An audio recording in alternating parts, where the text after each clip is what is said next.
thanks for coming along. I think we're just a few minutes late starting, but we have an interesting one today. We have a connection into Uganda, so bear with us in terms of hopefully everybody send out good vibes that Skype holds up for 3 hours, or at least after the coffee break.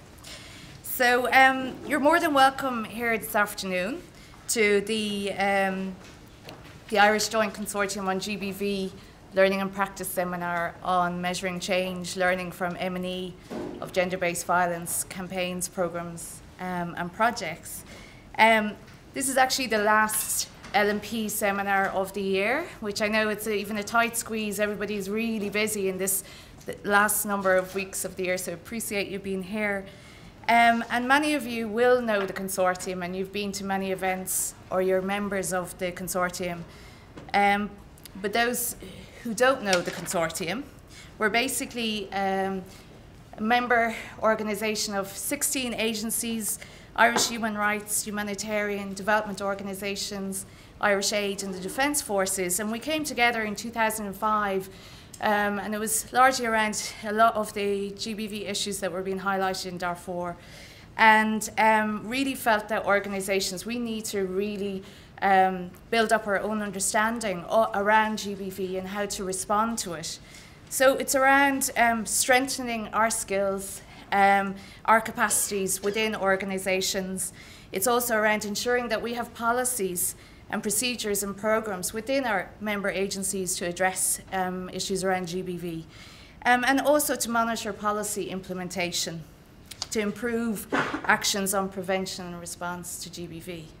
So in relation to the capacity building and skills, the Learning and Practice Group, which is a subgroup of the consortium, that's primarily what we're about. And 2011 was a really busy year for the Learning and Practice Group.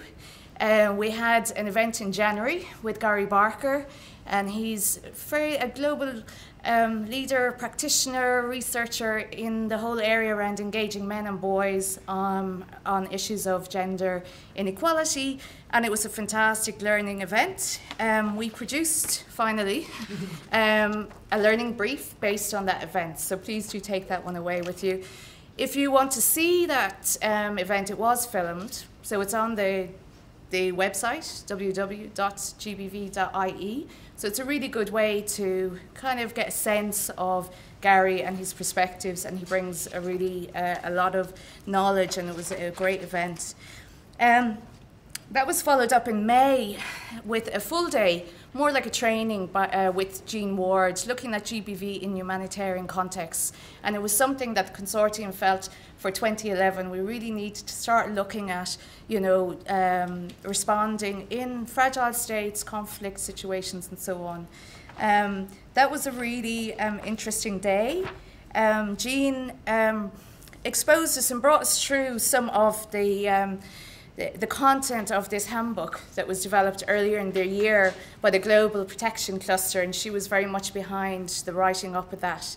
There are CDs here of that handbook, so please, if it's relevant for your organisation in terms of you work in humanitarian context, it's very useful. This isn't even the full handbook. There's a lot of annexes, templates, guides, and it's quite a good way to introduce the issue to your colleagues and teams on the ground. On that theme of fragile states, we also commissioned a piece of research looking at the consortium members' responses and programmes in Sierra Leone. And the reason we picked Sierra Leone was there's 9 out of the 16 consortium members operating in Sierra Leone. That research was launched at the November event, and we also developed, yet again, another learning brief. They're here to take as many copies as you would like. It's quite interesting. It's also, presents, it's not the perfect scenarios, but the challenges, the issues that, you need to think about in these contexts, and I think it's quite an interesting read. And then the other big involvement of the consortium over, I would say, the last couple of years was more in the advocacy line and working to ensure that the Irish government came up with their National Action Plan on the UN Security Resolution 1325, and that the Irish government actually finally did launch that National Action Plan at the Consortium event in November. So that's real progress, but that was a couple of years of a lot of hard work by a number of agencies in civil society, not just consortium members. So no doubt there's a role for the consortium next year in terms of monitoring and following the rollout of that National Action Plan. So basically, these learning and practice events are very much grounded in practical lesson learning, sharing of experiences, challenges. And so far, we've really looked at the programming side, like the prevention response to GBV. And this year, we really felt, okay, we need to start looking at M&E. M&E is quite challenging. I don't know that any of us could say we're brilliant at M&E, but yet it's so critical in terms of not just knowing what we're doing, but what difference is it making? Are we making a difference with our programs? And more importantly, are we ensuring that we're not doing more harm?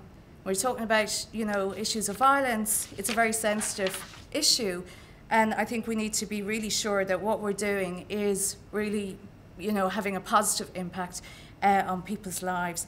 And that's why we have the M&E session today. And we have some great speakers. I'm really hoping that our Skype line to Uganda holds up, because I think raising voices who have shared their community response approaches with the consortium members in the past is really interesting, and I think to get a feel of perspective. And then we have Nata, who's years of experience in GBV work, and Carol, who's a member of the consortium with Chokra, but also is going to present on their very practical lessons around baselines. And we all know, we have to do baselines. So I think on that note, I'm going to hand over to Deirdre, who's also a member of the LMP group. She represents Code. The other thing is we will have coffee at around 3:30, and just be mindful that people are in offices and working and so on. So I know it'll be a lot of exciting discussion, but just be mindful of other people in the building. So I'll hand over to Deirdre. Great. Thanks.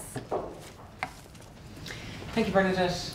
My name is Deirdre Healy. I work with Kimmage Development Studies Centre, and you are all very welcome here today to this event on monitoring and evaluation. I suppose that one of the challenges for us as a learning practice group is how we make a meaningful contribution to people who are working on the ground on issues of gender-based violence. And one of the major challenges, as Bernadette has said, is actually showing the impact of that work. How can we do that? What are the good practices? How do we, if our work is all about changing attitudes and behaviour, how can we show and demonstrate change? And that really is a challenge. So this event is really about measuring change, and we're trying to look at it at 3 different levels. Nat is going to talk about a campaign within India called We Can, and how they've evaluated that. So that's a campaign national level. Then Carol's going to talk about program level. So looking at baselines, doing baselines in a number of countries, and how Trocra have successfully done that, and also produced this really valuable resource that is also available outside. And then Laurie, who is very excitingly joining us from Kampala through Skype. This is our first attempt at this, so please, fingers crossed, all of you with us, who's going to look at the wonderful work that Raising Voices do on a project level, but using Uganda as the example. So with that, I think that we did start a little late. I'm going to, Nata is working with, she's the co-director of the Global Women's Studies in NUI Galway, and has been a great collaborator with the consortium for many years now, and we are delighted that she was able to make it here today. So I'll hand over to Nata now. So good afternoon, everyone. Thank you for this invitation to participate in this learning workshop. I guess you're in this room because you're committed to monitoring and evaluation. and I've never seen such a big crowd who is committed to monitoring and evaluation. So it's very exciting, and I think there's a lot that we can share, there's a lot that we can learn. And I'm going to, as has been already said, Deidre has said, I'm going to focus on the We Can campaign in India that's done by Oxfam. And there has been just a recent assessment made of that campaign. So I thought it's very interesting to share some lessons. So overall, what I'm going to do is just, because I'm a lecturer and now I'm a teacher, so I will start with why is M&E important? We all know why it's important, but I thought it might be useful to just do a 101 on M&E.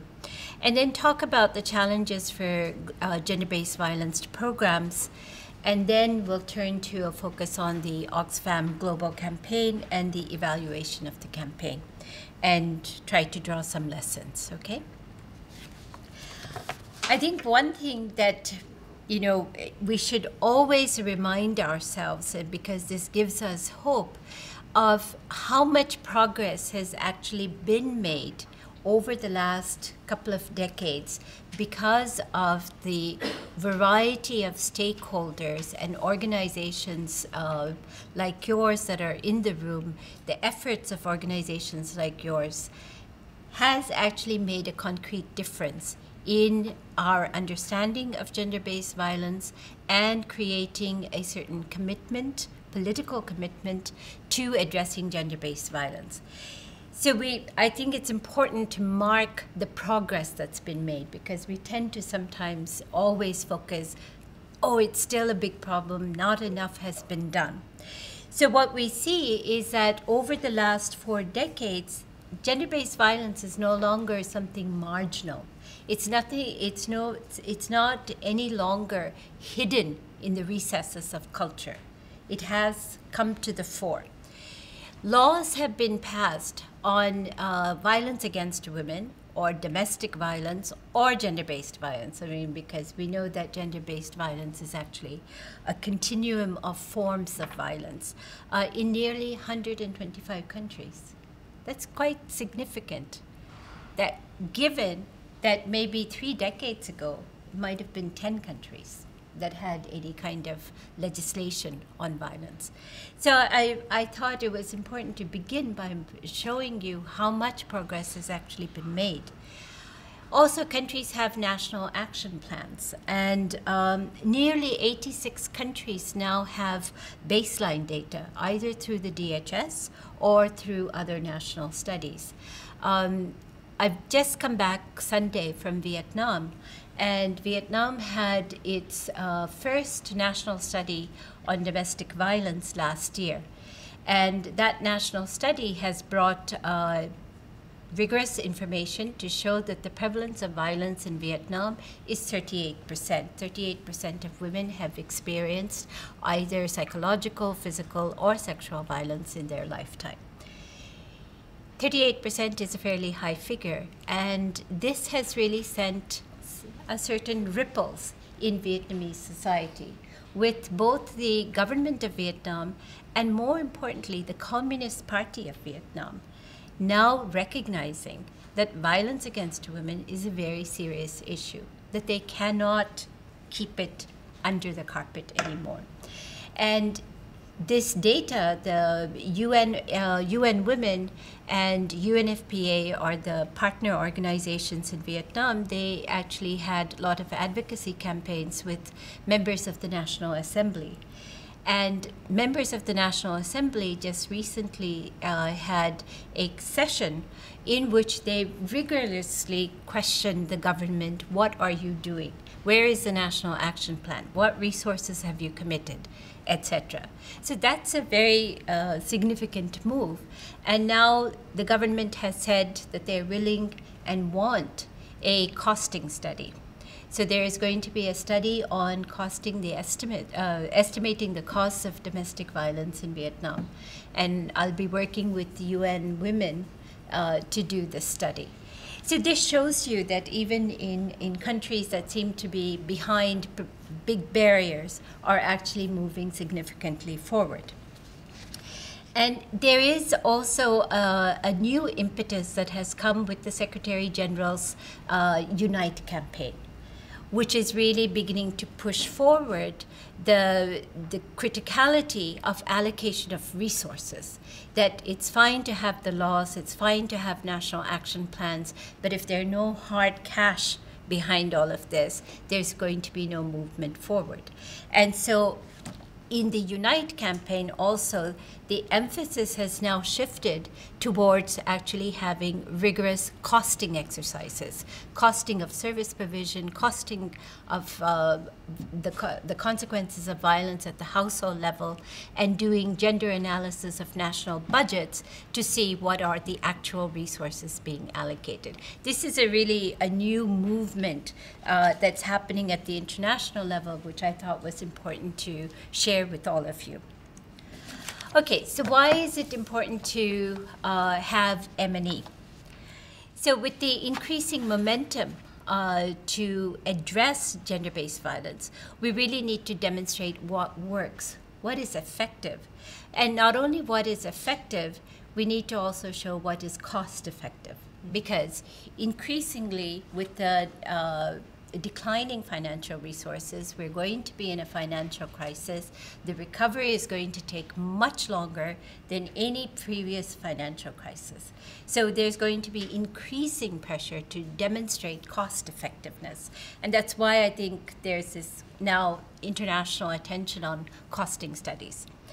M&E is also very important because we need to provide the evidence of what works, and this is critical for replication efforts, right? And when we know what works, then we can really press for replication of these interventions, as well as not only horizontal replication, but also scale up, so that you have a vertical scaling up and a horizontal extension.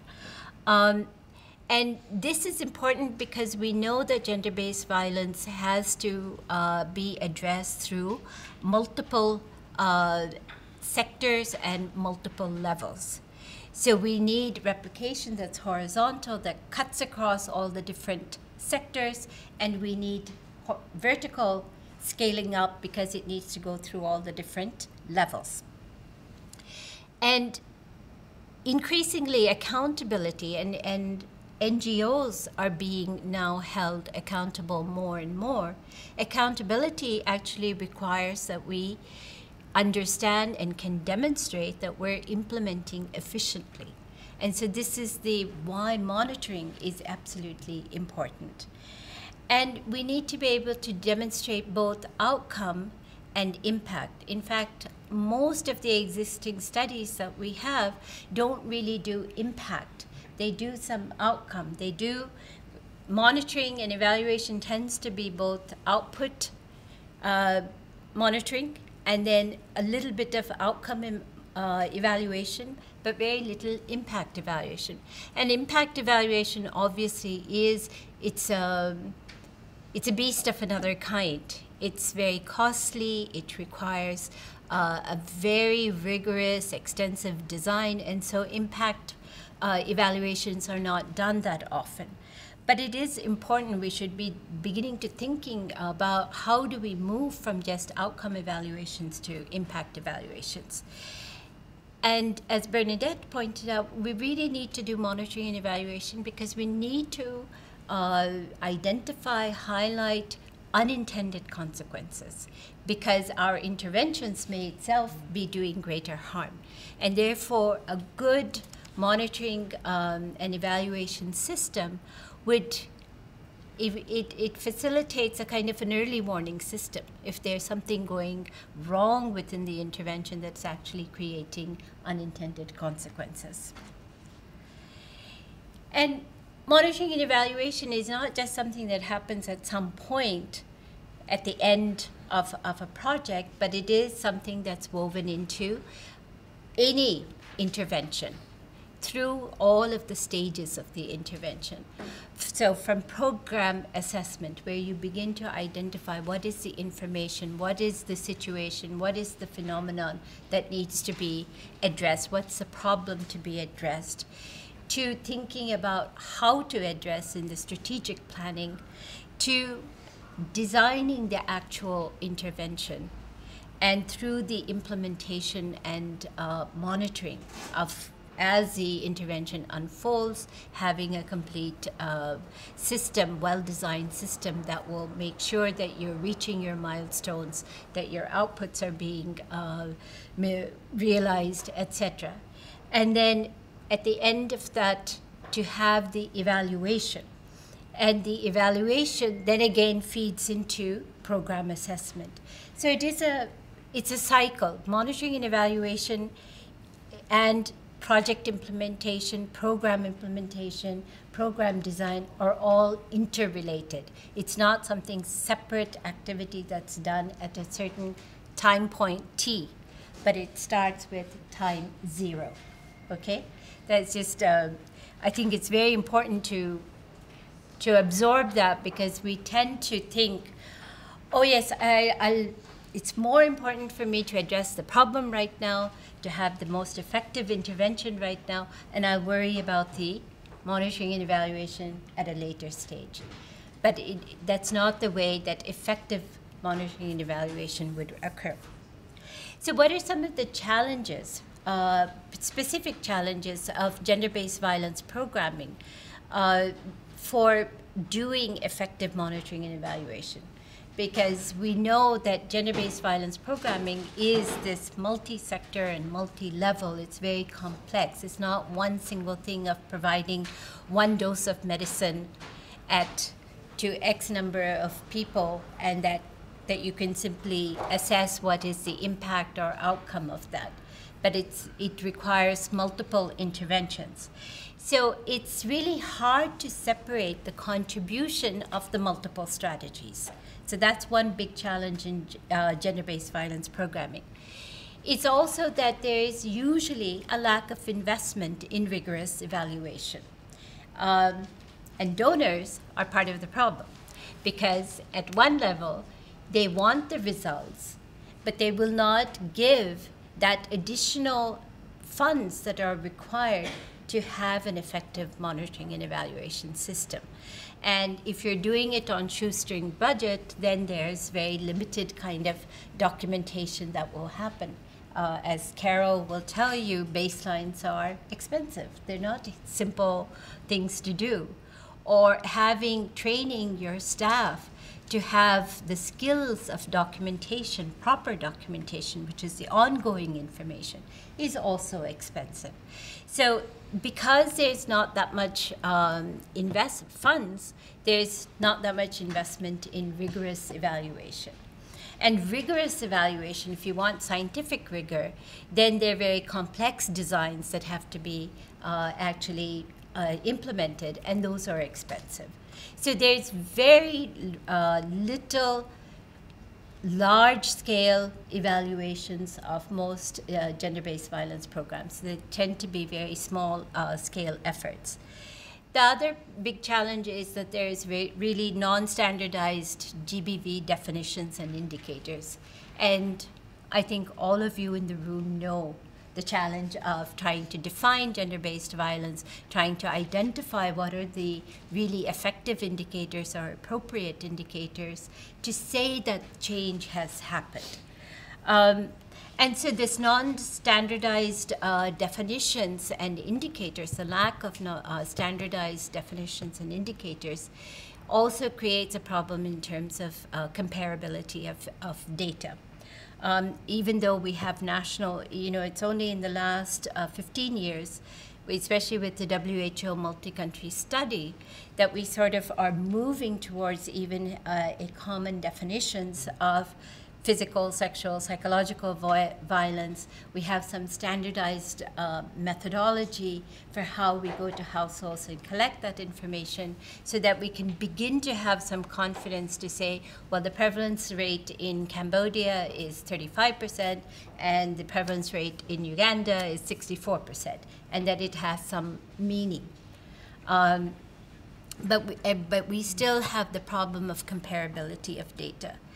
And then the other is that gender-based violence is a serious human rights violation. It's a serious a closure for an individual woman's potential and opportunity. So it's very serious, it's very immediate. You need to do something now to address the situations of violence that women find themselves in. But so funders and programs and NGOs want immediate change to happen, and we want immediate results to be realized. But behavior change takes a long time. And beyond behavior change, changing norms, ultimately really changing norms, is even a longer time. So we have this problem of what's the period in which you evaluate? Very often, most evaluations take place within 1 to 3 months of an intervention ending. And so what are the results we are getting? Are they just the results of the euphoria of an intervention, the immediate upbeat mood, so that people are saying, yes, I have changed, yes, violence is wrong, yes, it's no longer acceptable? But is that real? Is what we're capturing real? Because we do know that change in norms actually takes a much longer time. The other is, of course, that gender-based violence is about, requires extremely sensitive information.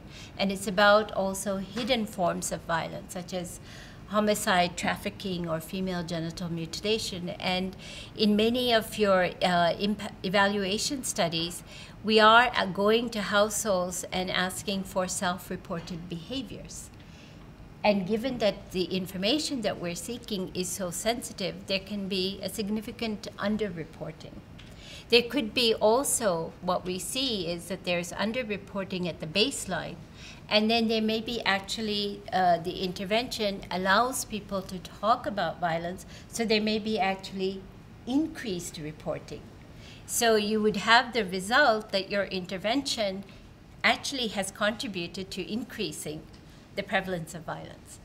So we need to, but if you did the study immediately after the intervention, after 6 months, after 12 months, you might find a certain pattern where there is an increase, but then over time it actually decreases, because hopefully there is a normative change that has actually happened. So when you do your evaluation is extremely important. And therefore, changing violence levels are hard to measure and interpret. What do they mean? Is it if intervention has been effective? If there's an increase in the reporting of violence, and then as it is about sensitive issues, there of course the standard, which all of you know about, the ethical and methodological issues. Okay, so gender-based violence, as we've said, requires interventions in multiple sectors, but it requires different types of interventions. So from service provision to awareness raising to policy development, etc. So the first kind of major interventions that have happened is really around awareness raising, right? And that's every intervention has some component which is about awareness raising. And the hardest to evaluate is actually awareness raising, because it's about actually shifting attitudes to GBV, and I've just highlighted all of the challenges that are there in terms of actually establishing that the attitude has shifted. But there are two successful evaluations that are talked about in the literature, and these are the Soul City Media Intervention in South Africa and the Puntos de Encuentro Sexto Sentido campaign in Nicaragua. This is a very famous campaign. Both of these are media what is it called? Info entertainment. They're soap operas that have messages around gender-based violence, HIV, and they're aired, and there's been a lot of effort to really track who's watching and what has been the outcome of these programs. So the evaluations of both Soul City and Sexto have measured that there is a significant shift in knowledge, particularly of loss and risk factors, and as well as that there has been a shift in attitudinal change. Soul City evaluation used a variety of methods. There was a national quantitative survey, there was a qualitative audience reception studies, documentation, there was media monitoring to ensure that that there was an effect both in the kind of way stories on gender-based violence were being reported within visual and print media. And the most recent, Soul City has had several rounds of evaluations.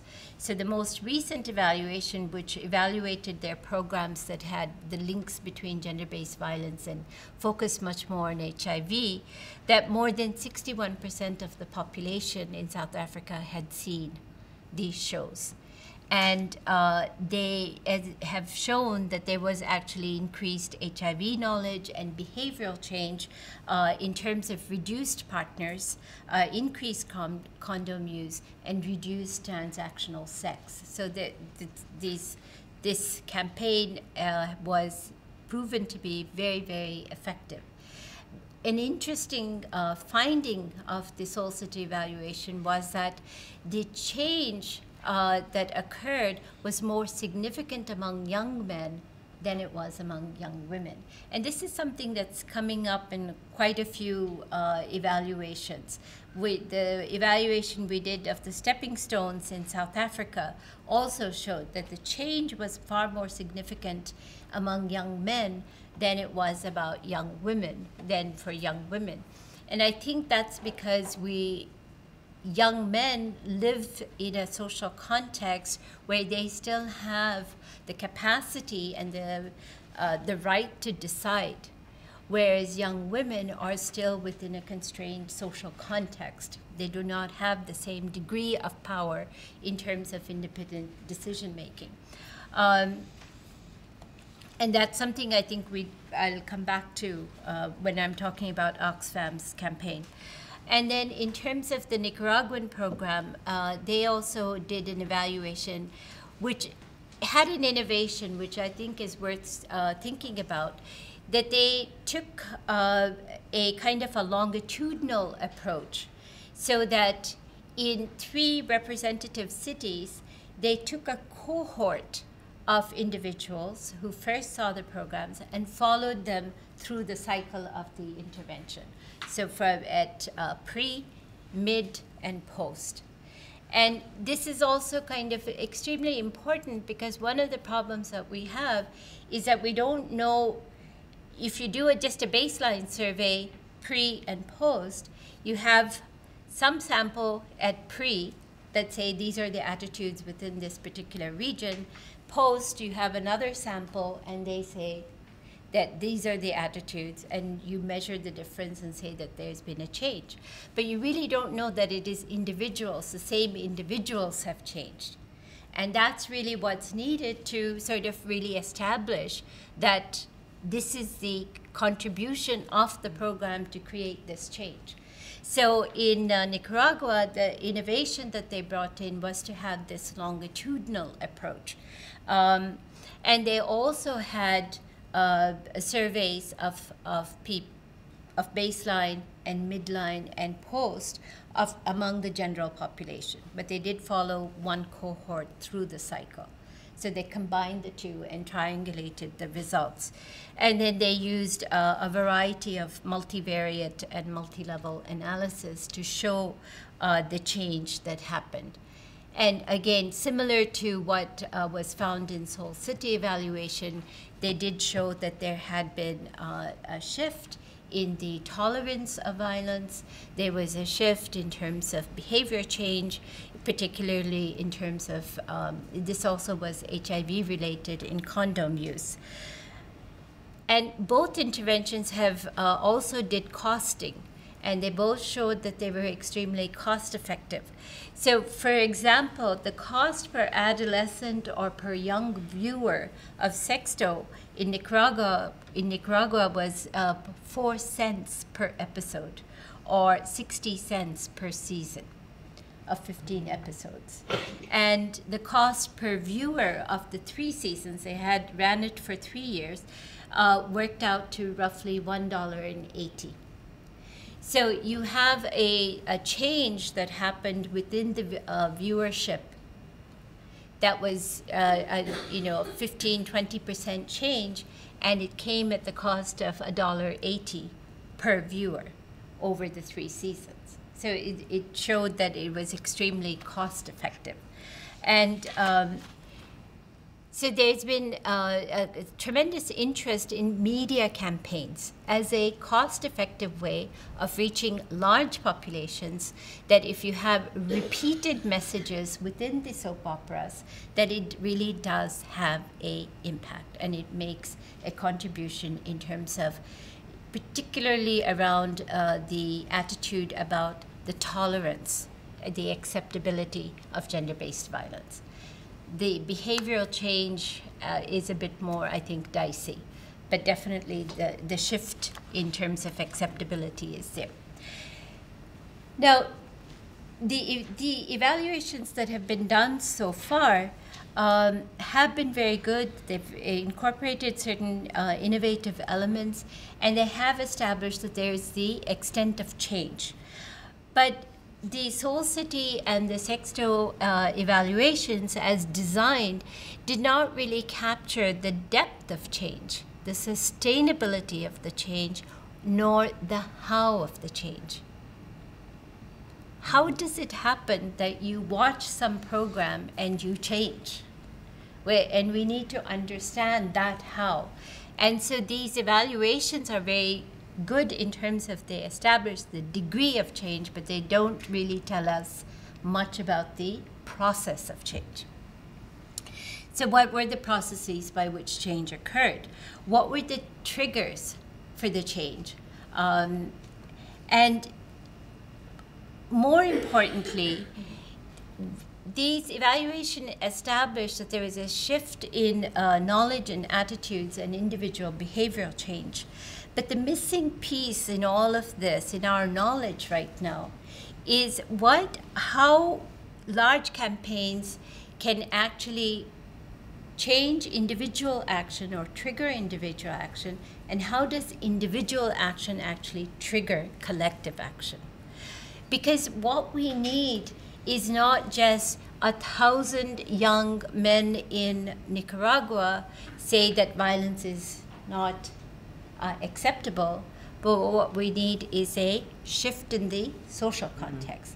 Because I think that's what the difference between the young men and young women, the degree and the effectiveness of change that is there, that we see that discrepancy, is really because of we don't know yet how social context, whether the social context has changed. And so this is, I think, I don't have the answers, but I think it's an important issue to raise for all of us to reflect. So let me just, sorry, how much time do I have? Keep going, and I'll about another 10. Okay, yeah, I'm just a few more slides. So now let me just briefly talk about the Oxfam We Can campaign. And this has become a global campaign and has triggered a lot of interest. It has started in South Asia, it's gone to Southeast Asia, it's now even coming into Europe. It has really become an amazing campaign. And it's basically, it's a broad-based intervention that's implemented in a campaign mode to shift tolerance for GBV. It's really focused on the tolerance for GBV. But its central messages are that change can happen and that no action is too small. So it's every action has a certain kernel of dynamics, so that one small action builds into a series of actions. that's their central message. I mean, apart from all the messaging around gender-based violence, it's this positivity that change can happen and that no action is too small, that every action does lead to a further momentum. And it's been run, as I said, in the South Asia region, in India, Sri Lanka, Pakistan, Nepal, Bangladesh, and Afghanistan, with the aim of reaching 50 million women. In India, the campaign was implemented in 2 phases. In phase 1, from 2004 to 2007, it focused on awareness and sensitization activities to get a cadre of people to commit to being change makers. And it's been actually quite successful. It got 1.3 million people joined across 13 states by 2007 as change makers. And now the figure is about 2.8 million.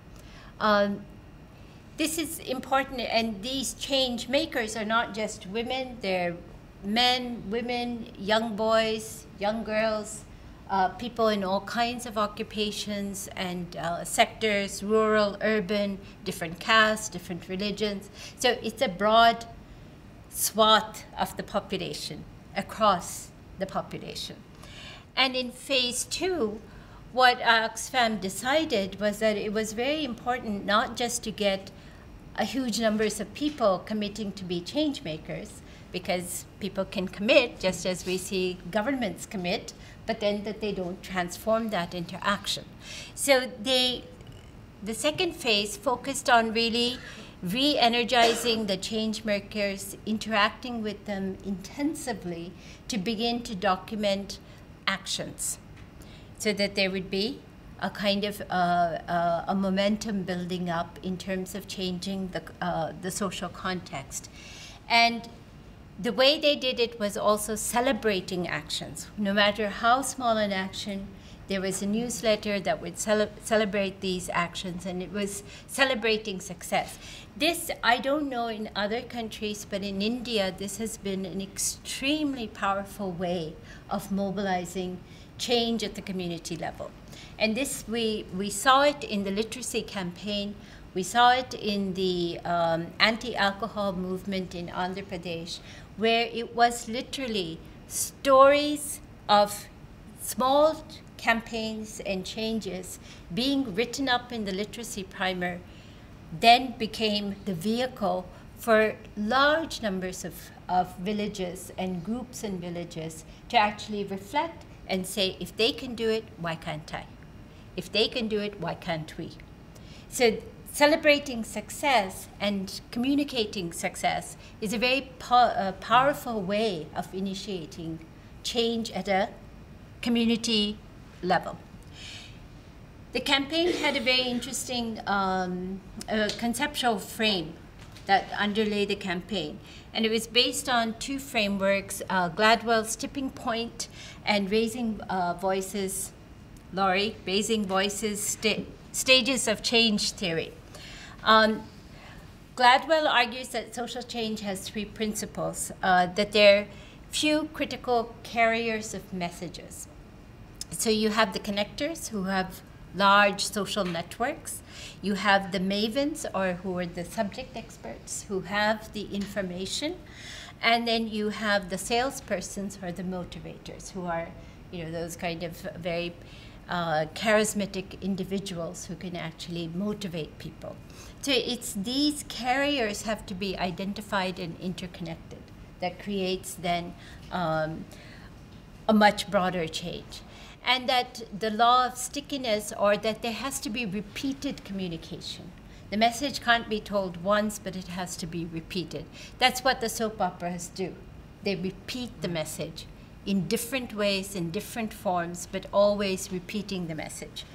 And then the power of context, that the context is what determines individual behavior change. Individual behavior is shaped by the social context. And that you need to be working with these 3 levels. And the raising voices stages of change theory, identifies 4 stages. It has the reflection, the building of networks, the integration of action, that's looking at both multi-sectoral and multi-level, and then strengthening community and organizational capacities. This is what has informed the campaign, and then and I thought it was important to highlight this conceptual frame.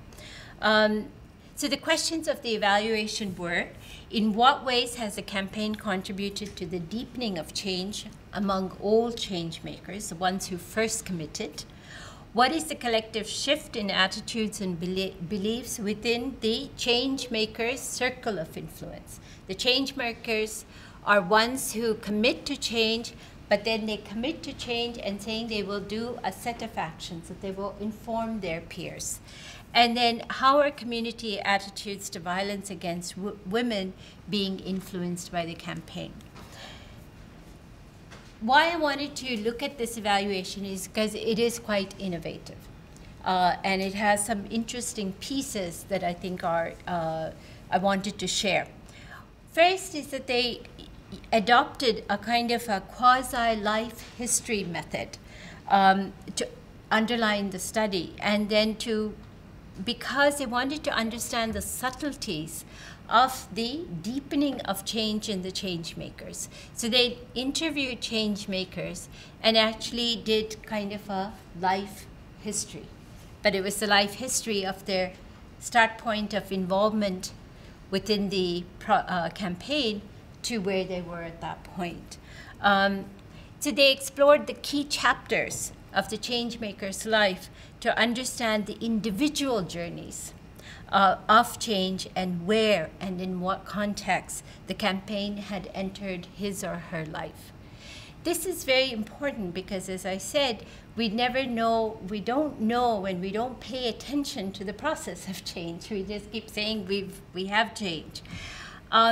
Secondly, the sense of change maker was supposed to, the change that was supposed to happen was their communicating so that they have a sphere of influence. So they introduced a social influence mapping to assess who constituted the change maker's sphere of influence. And they worked with the change makers to map. And so they have this, they developed actually quite an interesting database of all these people who've been influenced by the change makers. So they did a survey of change makers. They did a semi-structured interview schedule on FGDs with those in the circle of influence. So they mapped for all the change makers that they surveyed, they mapped that circle of influence, and then from there they took randomly those who were influenced and asked them questions. And so this way, what they did was they had a triangulation inherent within the approach that they took. And they had, the data collection was in two phases. They first surveyed the change makers. From the change makers, they got the list of all the people who were influenced, and then did a second phase with the circle of influence. And interestingly, they used inductive analysis to determine the patterns of change.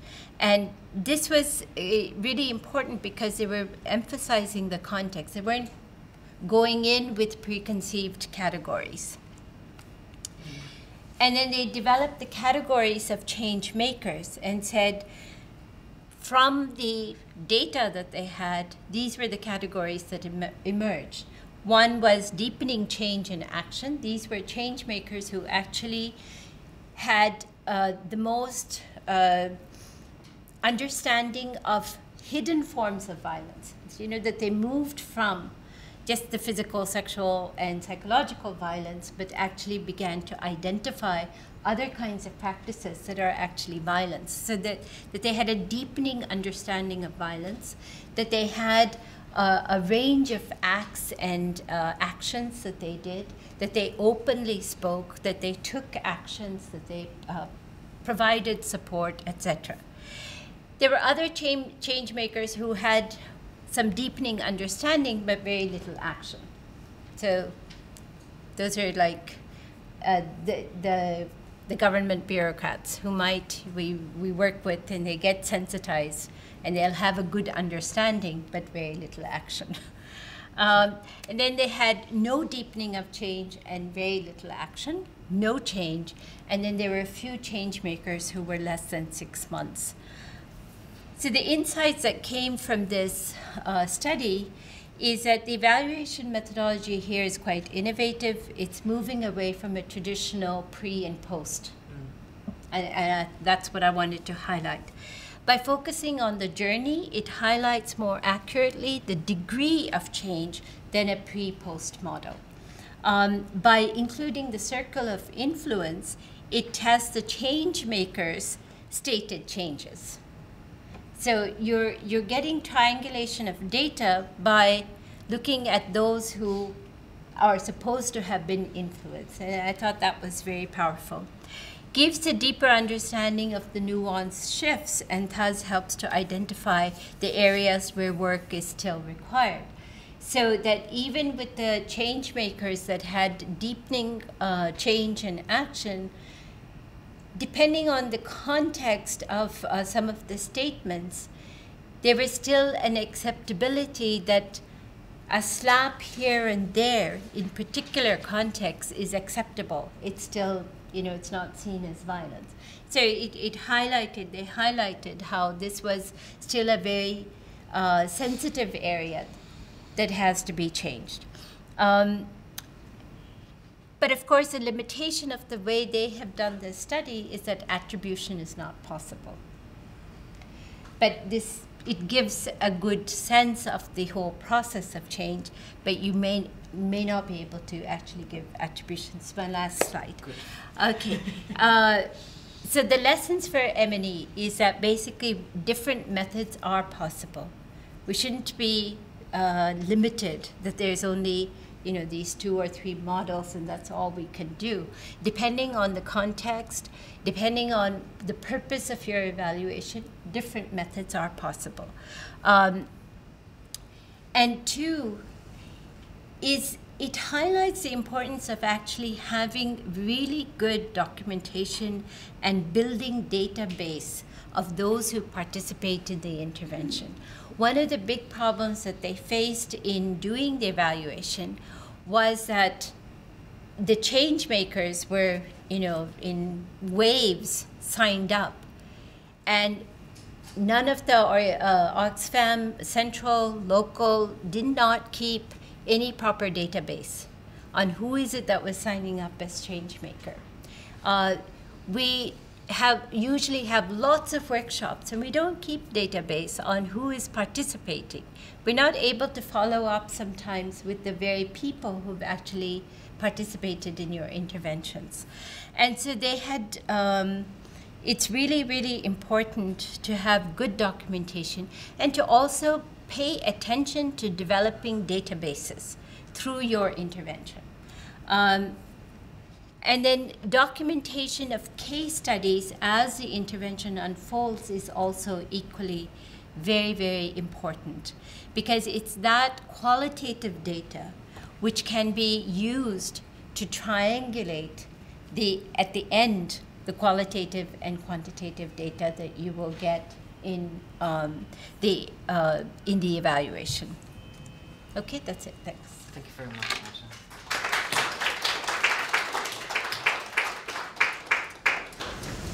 We just have some short time for questions at this stage. There will be more at the end of the day once all 3 speakers have contributed.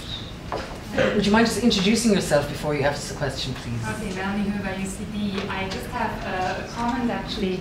Sorry, thanks to Nata, and an observation I have made in a recent study I've conducted with collecting collective identity narratives of female activists in Northern Ireland and in South Mexico, in Chiapas.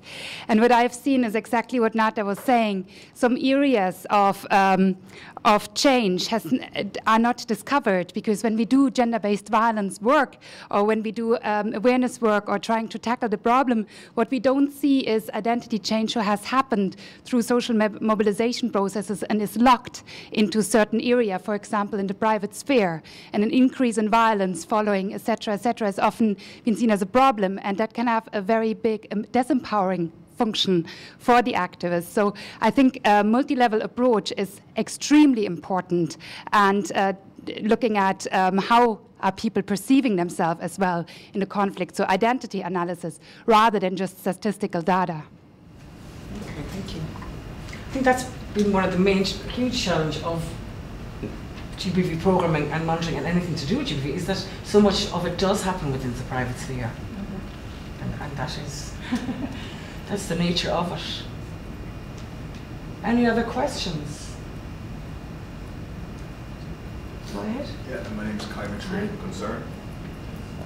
My name is Kai McShare from Concern. I was just wondering, what would the cost or even human, the time constraints to doing the work with Oxfam in India? Because I presume it was a lot of time went into creating the database and so on. Thanks. Yeah, I mean, the evaluation itself took 18 months. So it was very, very intense. I don't know about the costs involved, but it was a very timely process.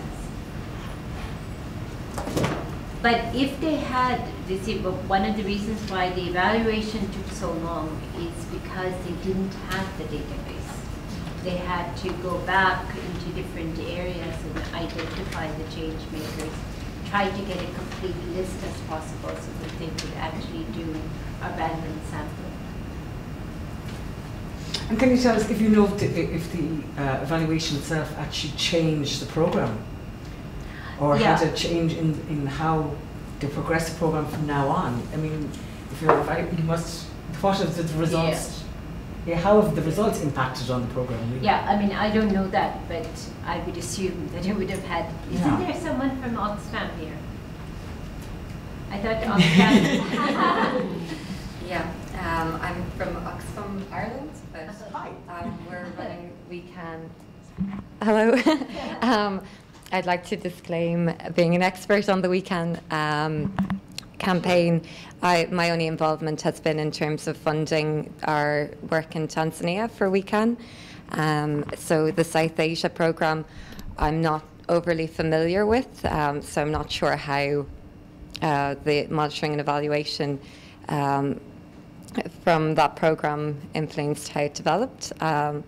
Although I probably should have a better idea of it, because we've used part of that in the programme in East Africa.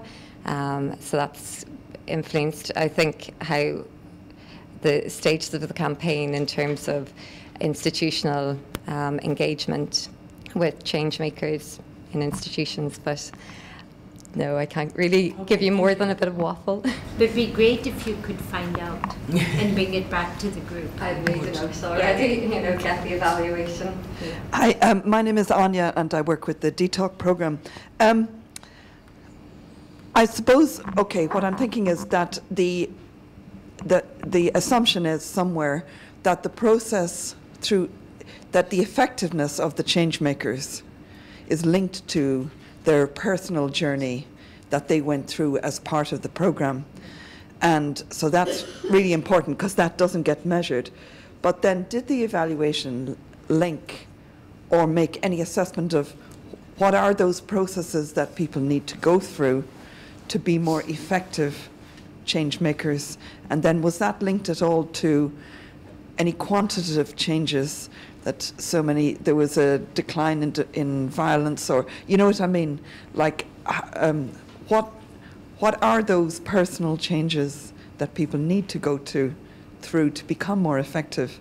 And then what was the link between that and the quantitative impact on gender-based violence? Yeah. The way they did the study is that they have looked at some of those changes that are necessary for the change to happen in the individuals. And what they have established is the impact, the effectiveness of these change makers vis-a-vis the circle of influence, but not about that effective change makers led to a 10% decline in gender-based violence. No, that hasn't happened yet. But that hopefully the next phase, after the intervention again is evaluated, they may be able to do that. But I think now that they have the change makers, they really identified the circle of influence, and what they noticed was that in the circle of influence, change makers who had really gone through personal change, where it was a personal incident that shifted their attitude, were far more effective communicators with the circle of influence, and those members actually began to have more intolerance towards violence. So we're doing some of that kind of analysis between different change makers vis-a-vis their circle of influence.